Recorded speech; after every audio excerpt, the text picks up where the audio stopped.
Another episode of Stand Up Memories. We are ready to go now that our producer has stopped playing his weekly game. I wonder what this button does.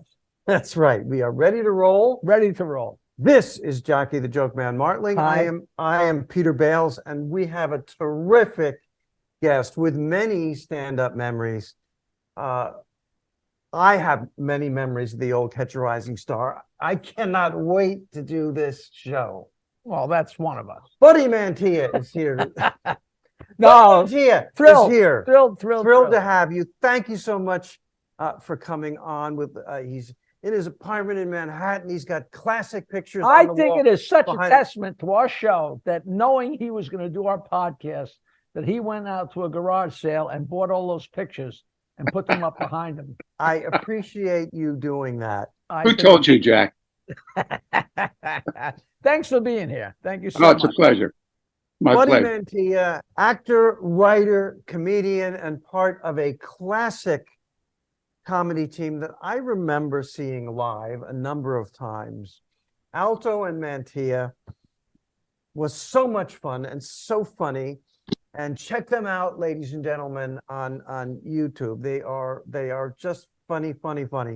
And but your home club is, of course, Catch a Rising Star, right?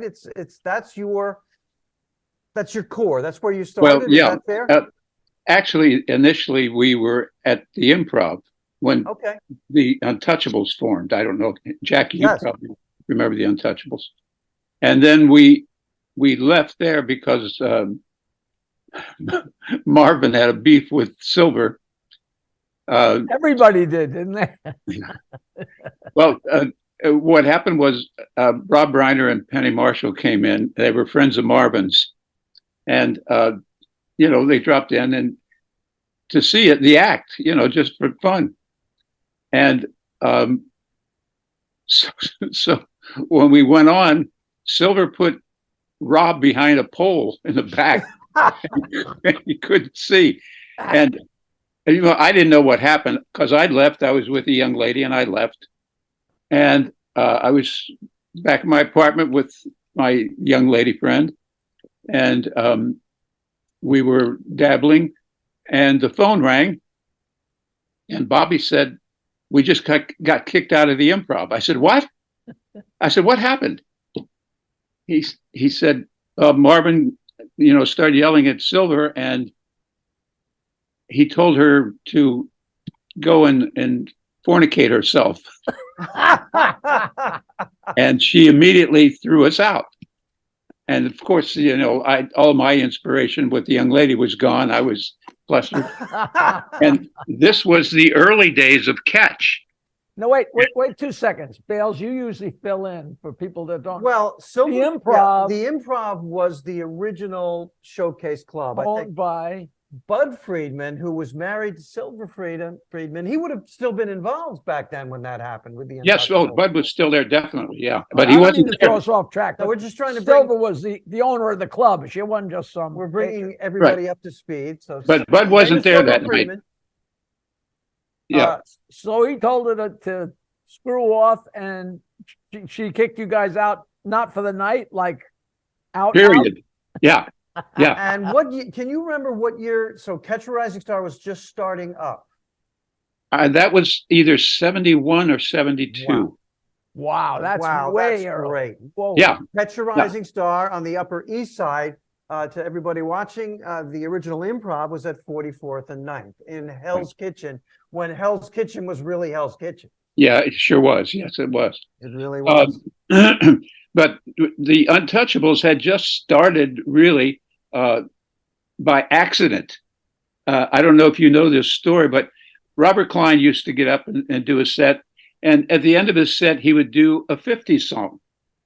And he'd ask for guys to come up and do backup.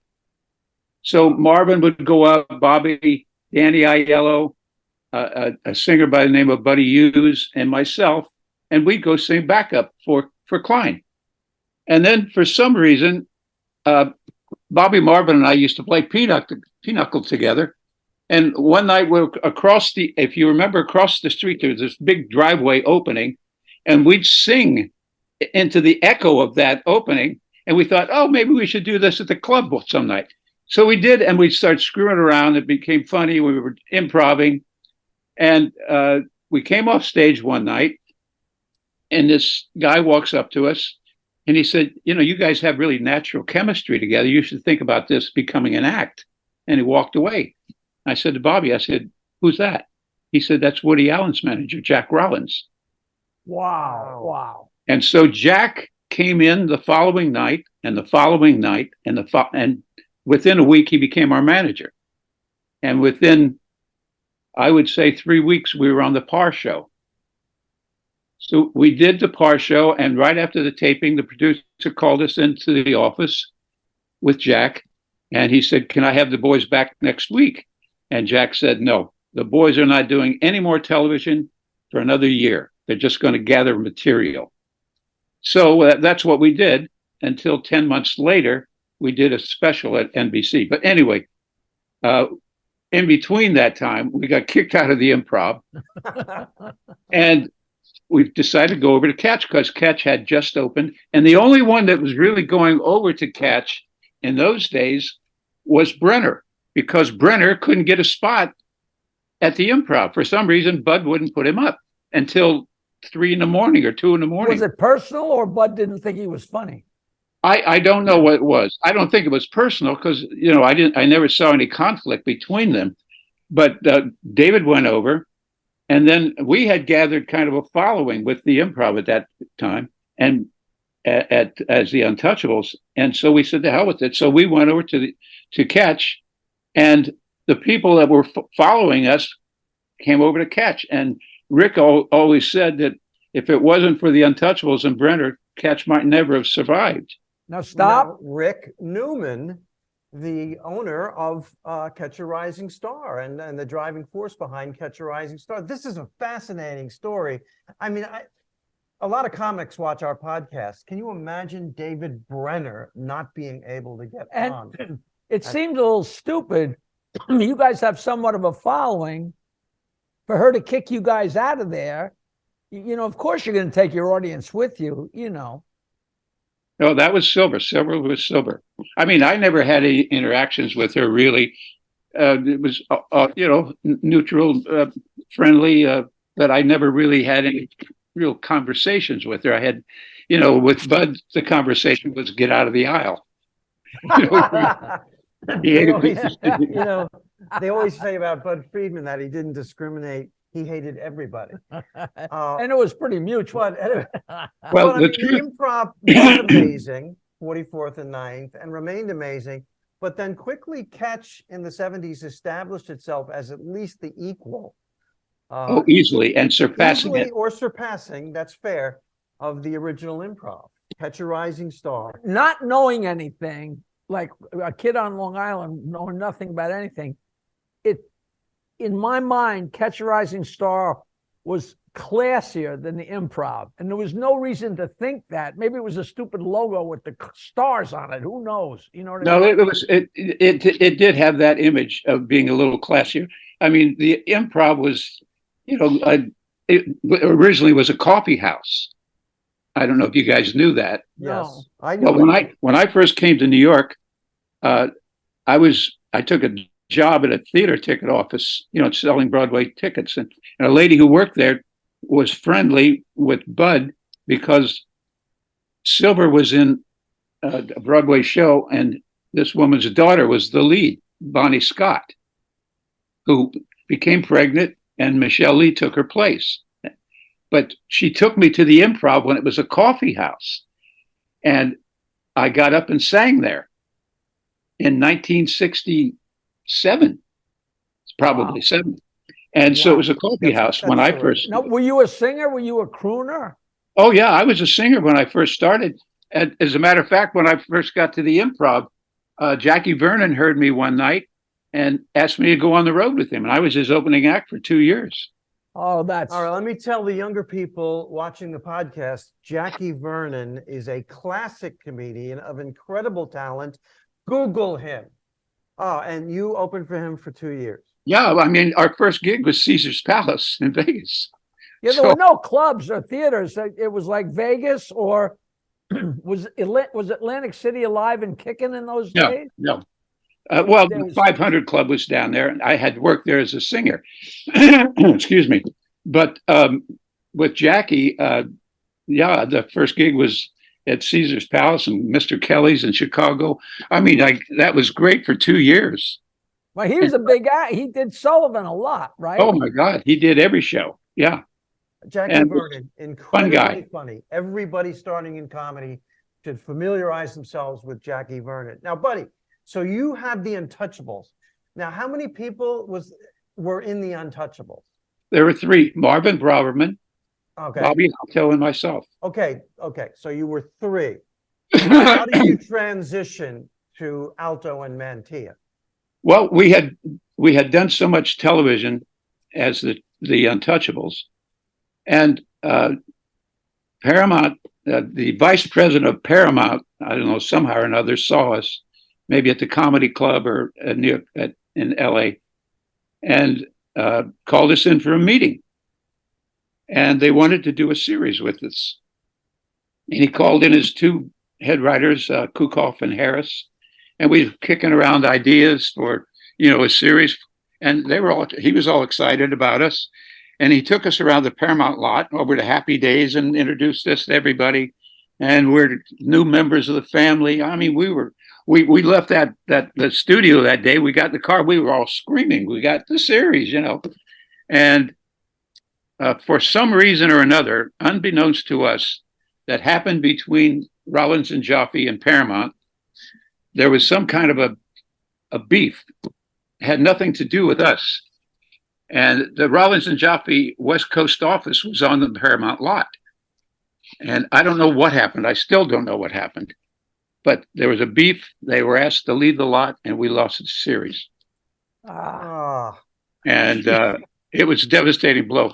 Jack later said we were the unluckiest act he ever handled. Because we also had a deal going with Ted Bessel at NBC, who wanted to do a series with us. And Ted had a beef with NBC, and we lost the series there. So you guys were like the Black Widow. I mean, forget it. Wasn't But Ted Bessel? I must tell you, one of the biggest compliments that I personally ever had, and the group, when we were doing Dean Martin, Greg Garrison was an incredible producer. And so we were booked to do 2 different shows for Dean Martin. And he had seen us do the gangster movie, a takeoff on the gangster movie. I guess he saw us at the Comedy Store do it. And he said to me, he said, Buddy, he said, we can't use the gangster movie because it's too long. But would you ask the guys if they do me a favor, and we'll tape it during the show. I want it for my own personal collection. And I thought, what a compliment, man. Wow. He was the best. He had seen the gamut of everyone. Yeah. Everybody worked that show. Another YouTube assignment for our viewers. Oh, Alto and Mantia, the gangster movie, is a hysterical sketch. I was laughing, just did my research. I've been laughing about that. Such a terrific. I'll tell you something. When we did it, when Bobby and I did it, I couldn't stop from laughing at Bobby. When he played the mother, Yeah. I mean, he killed me. He absolutely killed me on stage, and I was laughing too. Oh, I drank so much back in those days, but I didn't go on and catch except the bomb a couple times as an auditioner. But I still distinctly remember you guys doing The Wizard of Oz. It just, that's one of those things that burnt in my retina. I can still see it, Now, the premise, and we'll let you talk about it, but a brilliant premise for the famous Wizard of Oz sketch.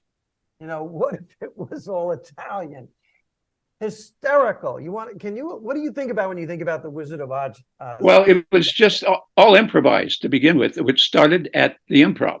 We started doing it at the Improv, and we just improvised it, because we all knew the movie so well, and we added Italian shtick to it.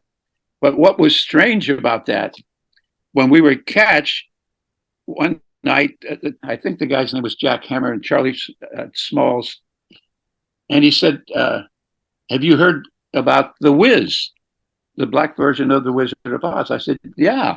He said, you know where we got it? I said, no. He said, we got it from watching you guys do Italian.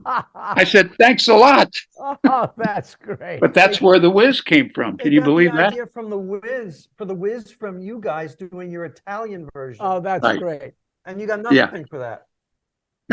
Let me ask you, do you remember a group that worked at Catch that was Billy Crystal and two other guys? Yes, Did you know Dave Hawthorne? I didn't know him. No, I didn't. I'm trying to remember the name of the group. It was either But that's We the People or Three's Company. They had two different names, but Yeah, a manager said to Billy, "You could be really big, just lose the other two guys." And Dave Hawthorne's been a good friend of ours for like 40 years. yeah. Now, Alto and Mantia, I have to say, everybody watching, check them out on YouTube, online. So much fun. These guys, especially Buddy, but both of them, can really, really sing. And if you have that ability, it opens up a whole new area of comedy. Wouldn't you agree? I mean, would you guys sing, the three of you, like three of you? Oh, sure. In harmony? Sure. Yeah, we did. I think the first Merv Griffin show we did "Love Is a Many Splendid Thing" Wow. that the Four Aces had, and of course it was full of shtick. And so I mean, there was a lot of madness going on, and I had to keep a straight face and sing, because they were doing all the shtick, like in Sorrento. I mean, oh my God, all the stuff going on behind me. But that kind of stuff is so much funnier if the singing is really good. And the singing is really good. It pulls it way up, Oh yeah. And there were so many things we did musically. I mean, we had an endings medley that every endings closer we put into a medley and used that, and it just went from one to another. And the singing was such an addition to the comedy, because comedy is music. It's all rhythm. It's all timing. Right. Absolutely. And I have to laugh. This is my own personal opinion of somebody going to teach comedy. You can't teach it. You can't teach somebody to be funny. It's either in you or it's not. Nobody can ever teach you to be funny if you don't have the gift. If you have the gift, absolutely.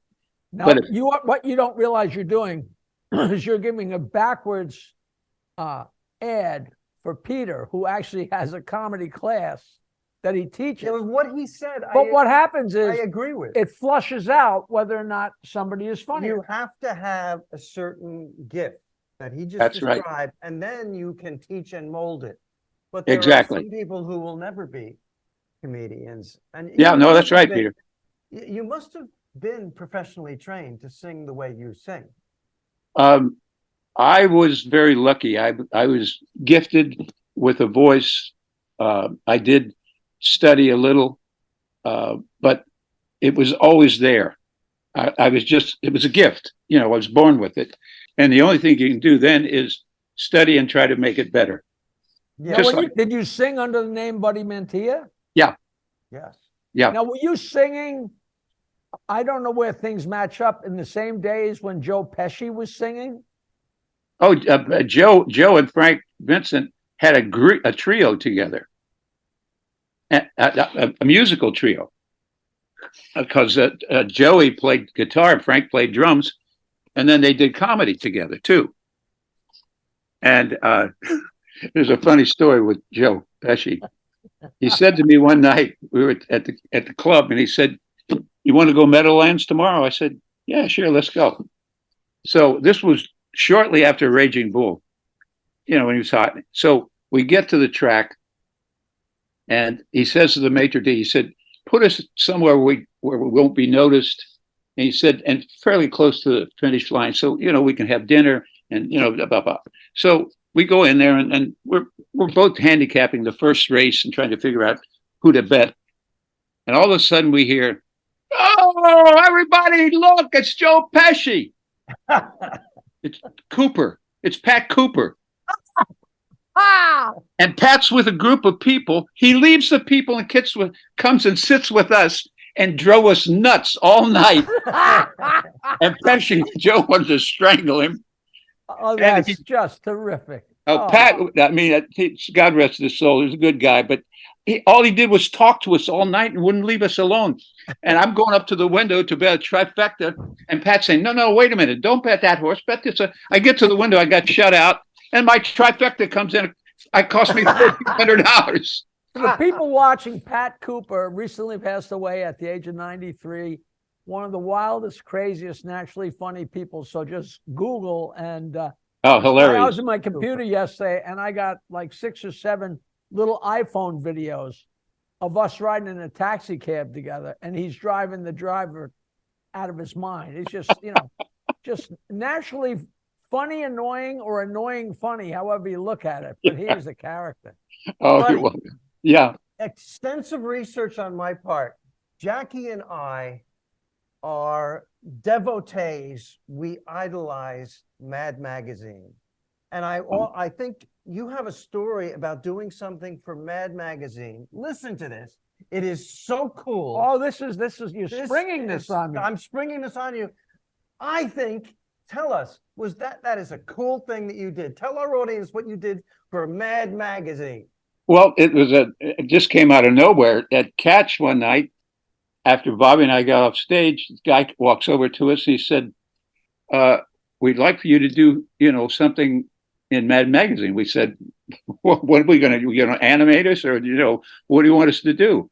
And he said, well, we have this song and it's called A Super Spectacular Day. And he said, one of you would sing the opening thing, and then we have about 19 different endings on it. So I said, I'll do the opening. Let Bobby do all the other stuff. So we did it. And I went in, I sang, it's a great, big, beautiful, wonderful, exciting, super spectacular day. And blah, blah, blah, blah, and bum. And then Bobby goes in until, and then he goes through this whole ritual of things. And then it repeats. And there's like 19 different endings. And they put it in the magazine as a record. In the magazine. This is when they used to put the little mad what were Yes. they? A mad insertion. There was a name for those things. Right. The little So it was a little disc. no, I know it. You took it out of the magazine and put it on. That's just Yeah. And it was Yeah. 1980. I looked up the date. That is so cool. That Yeah. is so funny. Oh Now my you talk God. about out of left field.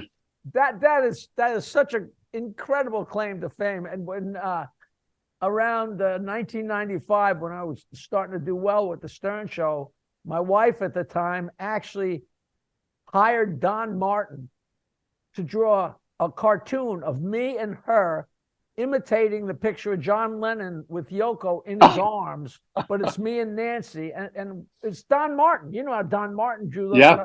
It's like my prized possession in the world. Dales and me were both. That's one of the first things I think we probably said to each other. Are you a Mad Magazine fan? And he mentions Don Martin. I was a young, wise-ass MC at Dangerfield's Comedy Club. And I say to a guy, the standard question from an MC, what do you do for a living? He goes, I'm an artist, and I'm a wise guy. And I say, so where do you wait tables? Everybody laughs. I go, come on, where are you an artist? And he goes, Mad Magazine. I go, Mad Magazine? And then he goes, I'm Don Martin.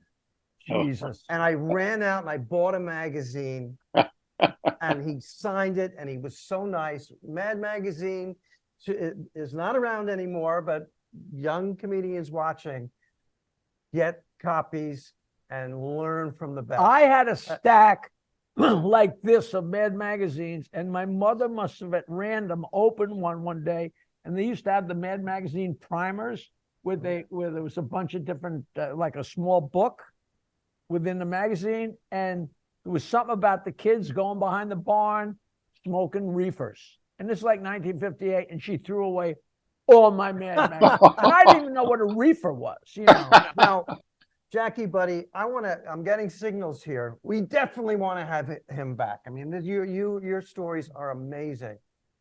But I want to ask you about your memories of someone that I've never met. I was crazy about her. I see her on your social media. I know you know her. I'm sorry, I idolize her. And she's known famously as 99.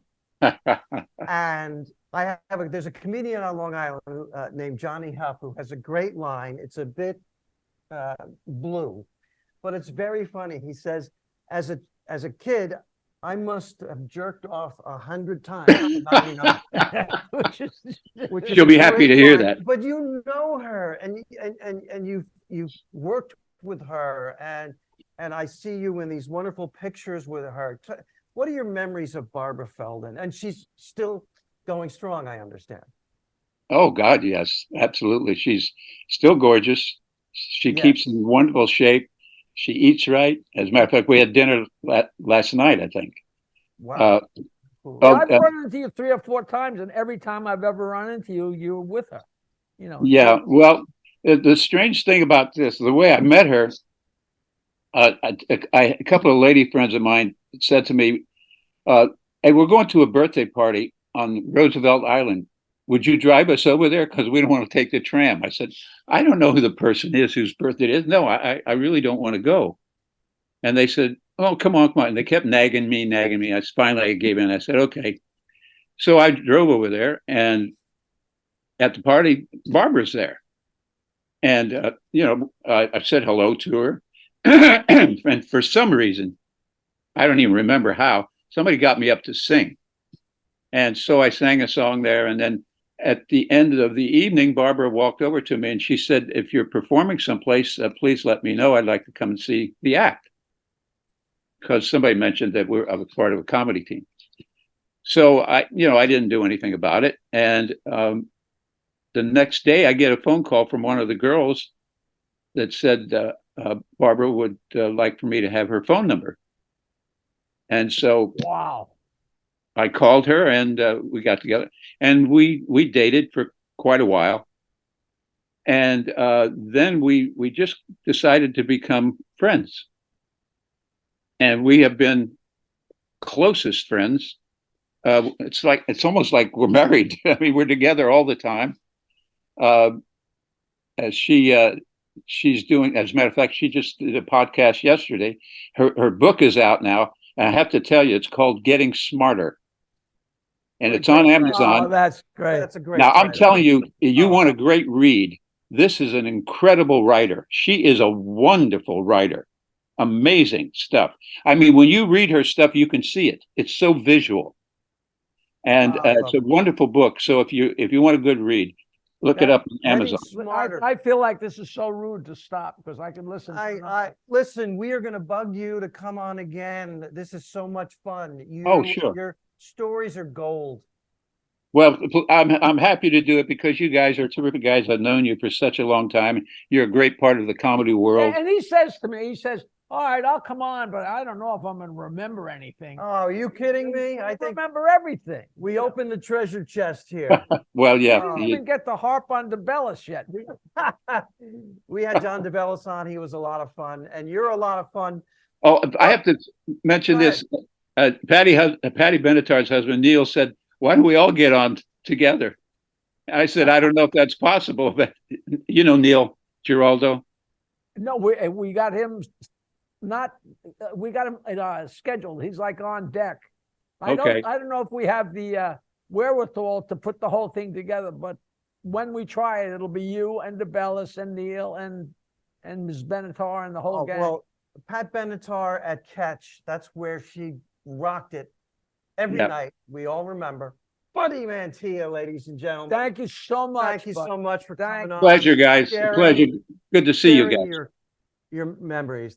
You are exactly what this show is. Stand-up memories, and you've done it. And thank you. Fantastic. Thank you. All right. Adios. Say adios. Adios. We'll see you next time. Arrivederci. That was a pretty good episode. A new episode every Wednesday with me, Peter Bales, Jackie the Joke Man Martling, comedians, interesting people. Leave a comment. We'll get. What am I saying? I don't know. We're gonna get back to you. We will respond to your comment. Standupmemories.com. If you go there, it shows all the different all platforms. Spotify. We're on everything. Every Wednesday. Stand Up Memories. Every Wednesday. A new episode.